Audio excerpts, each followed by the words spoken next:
இருக்குங்க. கனவுல கூட ஒரு நட்பு துன்பத்தை தரும்.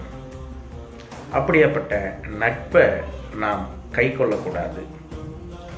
அது என்ன, கனவுல கூட ஒரு நட்பு நமக்கு துன்பத்தை தரும்? அப்படியாப்பட்ட நட்பு என்ன அப்படின்னு வள்ளுவர் ஒரு திருக்குறளை சொல்லியிருக்காரு. கனவிலும் இன்னாது மன்னோ வினைவேறு சொல்வேறு பட்டார் தொடர்பு. கனவிலும் இன்னாது மன்னோ வினைவேறு சொல்வேறு பட்டார் தொடர்பு.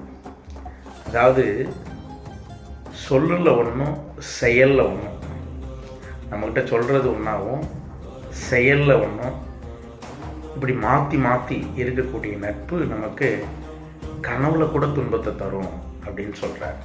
அதனால் நட்பு என்பது சொல்லுலையும் செயல்லையும் ஒரே மாதிரியாக இருக்கக்கூடிய நட்பை நாம் கை கொள்ள வேண்டும். அப்படியாப்பட்ட நட்பு இருந்தால் நமக்கு எப்போதும் துன்பமில்லை.